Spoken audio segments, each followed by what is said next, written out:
ঋষিক পঠাই যেবে আছে মহাশয় ঐ অৰ্ধদণ্ড মানে মাত্ৰ দ্বাদশী আছয় হেন দেখি ৰাজা পাছে ভৈলন্ত বিষ মন ব্ৰাহ্মণক বুলি আছা কৰিতে ভজন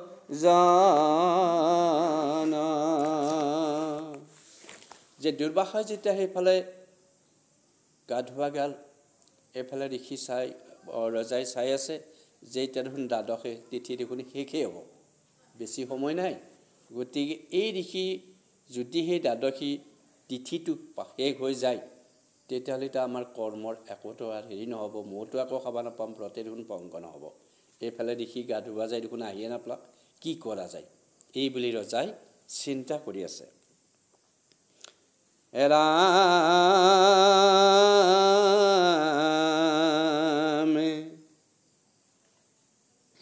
ব্ৰাহ্মণক তেজি যদি কৰিলো ভোজন অধৰ্ম কি জীৱতেবে হৈব ক্ৰোধ মন ভোজন নকৰ যদি হৈ ব্ৰত নষ্ট এই চিন্তি ৰাজাৰ নত মহা কষ্ট তেওঁ কৈছে এতিয়া মোৰ ব্ৰত শেষেই হৈ যায় দেখোন তিথি শেষেই হৈ যায় যদি তিথিৰ আগতে মই ভোজন নকৰোঁ তেতিয়াহ'লে ব্ৰতৰ একো কামেই নহ'ব এইফালে ঋষি গুচি গা ধোৱা তেওঁ যদি আহি নাপায় তাৰ আগে আগে যদি মই ভোজনটো কৰি লওঁ তেওঁ খং কি মহা বিপদত পৰিলোঁ মই এতিয়া ৰাম ভয় সংকট দেখি নৃপতি বিমন অশুনিও কৰি কি কব মোৰ বচন ব্ৰাহ্মণ কয় অতিক্ৰম যেন মতে নয় দ্বাদশীৰ ব্ৰত সাংগ যিমতে হয় যে সংকটত পৰিলে মানুহে কি কৰে ডাঙৰৰ উপদেশ লয়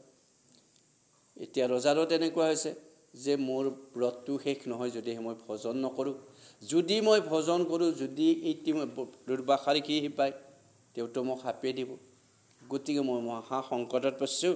সেই ঋষি হওক আপোনালোকে মোক এটা উপায় দিয়ক যাতে ময়ো খাব পাৰোঁ ব্ৰত শেষ হয় আৰু ঋষিও আহি খাব পাৰে এই সংকটটো মোচন আপোনালোকে কেনেকৈ কৰাব মোক সেই উপায়টো দিয়ক ৰাম অধৰ্মে নপাৱে আৱে যেন মতে মোক অশেহি কথা মোত ঋষি হব কহিও ক অন্য ঋষি হবে বুলিলা ৰাজাক শুনিও ক ৰাজ ঋষি আমাৰ কথা ৰজাই কৈছে যে মই এই ধৰ্মীয় যিটো ব্ৰত কৰিলোঁ যি ধৰ্ম মই পালন কৰি আছোঁ এই ধৰ্মটো কৰাৰ সময়ত যাতে মোৰ কোনো ধৰণৰ পাপ নহয় অধৰ্ম নহয় এই কথাটোৰ ওপৰত আপোনালোকে চিন্তা কৰি মোক এটা উপায় দিয়ক তেতিয়া এই ঋষি সমস্তই ৰজাৰ ফালে চাই ক'ব ধৰিছে ৰাম কেৱলে জলক তুমি কৰিও পাৰনা অভোজন নুহিবে আপুনিও মনে গুণা ব্ৰত সাংগ হুই জানা জলক ভুঞ্জিলে আউৰে কেখনে আখি ত্ৰয়োদশী মিলে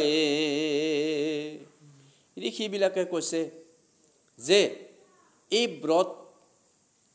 এটুপ তুমি যদি জল খোৱা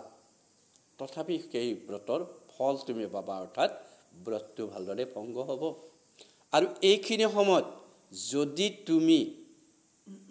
এই জলখিনি নোখোৱাকৈ থকা তেতিয়াহ'লে অলপ পিছতে একাদশী তিথি মিলিব তেতিয়াতো তুমি একো খাব পাৰিবা নহয় গতিকে এক টোপ পানী হ'লেও তুমি খাই লোৱা ৰাম ঋষিসকলৰ বাক্য ৰাজা শুনিলন্ত অমহাশুদ্ধ ভূঞা ৰাজা জল ভুঞ্জিলন্ত অচ্যুতৰ চৰণ ক সততে চিন্তন্ত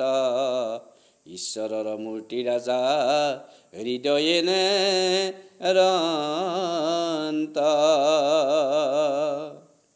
যে ঋষিসকলৰ কথা মতে ৰজাই কি কৰিলে ভগৱানৰ নাম লৈ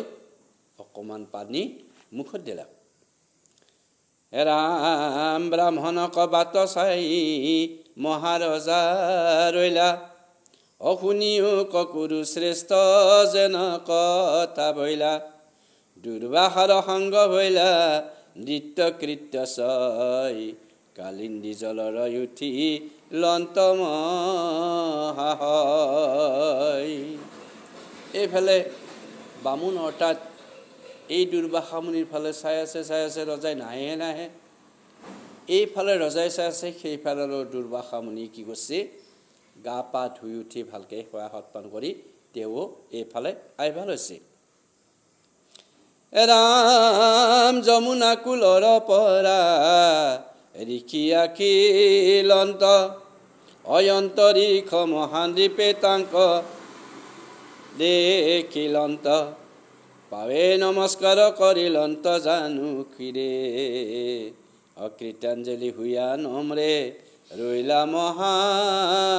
বীৰে সেইফালে ৰজাই দেখা পাইছে